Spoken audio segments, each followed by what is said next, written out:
Image LucasfilmDisney. Thanks to a wildly obsessive fanbase that craves cataloging and detailing every inch of the movies, everyone in the Star Wars galaxy has their own story. Today, we'd like to take some time to honor Bidlo Kwerve, a man who helped defeat the Empire by using his head. Well, by Luke using his head, more specifically.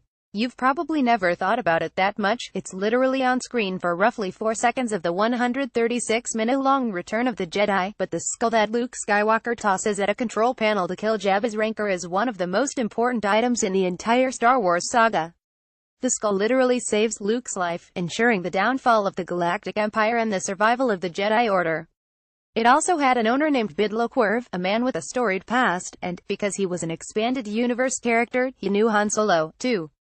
Bidlo Kwerve's entire filmography, in one GIF. Bidlo Kwerve actually existed as a character for quite a while before the connection between him and the iconic skull was first made.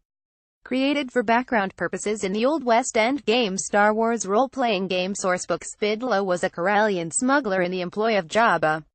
A loyal retainer, Kwerve constantly jostled with other pirates and rogues in the Hutt's retinue, seeking greater power, and when he wasn't arguing with Han Solo, he was the rival of Bib Fortuna in the quest to become Jabba's major domo.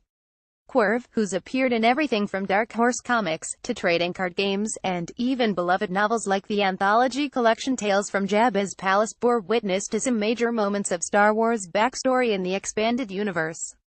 He was the one who accepted Han Solo's call when the smuggler first contacted Jabba to let him know he had to dump his shipment of spice to flee Imperials. Kwerve even introduced Jabba to the Rancor, a gift to Jabba he had acquired with the grudging help of Bib Fortuna, and an offering to assure Kwerve would become the Hutt's right-hand man. Kwerve making his visual debut in this crumb for hire in a decade of Dark Horse 2. Art by Alan Nunes and Art Knight. But in a cruel twist of fate, Kwerve ended up being the Rancor's first victim. Jabba offered Kwerve and Fortuna the choice between being major domo and a greater honor, and when Kwerve accepted the latter, Jabba revealed that the honor was being fed to his new pet. 2 years after Kwerve's fate was revealed in Tales from Jabba's Palace, in 1998, Decipher Star Wars customizable card game made the first connection between Kwerve and the skull scene in Return of the Jedi, and thus one of the most hilariously specific pieces of Star Wars trivia was born. You might think Kwerve is just another forgotten excess of the old expanded universe, like Horror Willrowhood or countless other obscure, silly characters.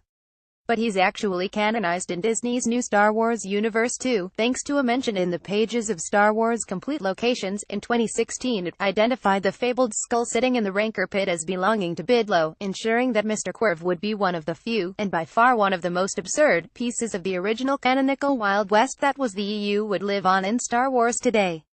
Not bad for a skull that's shown for all of 4 seconds.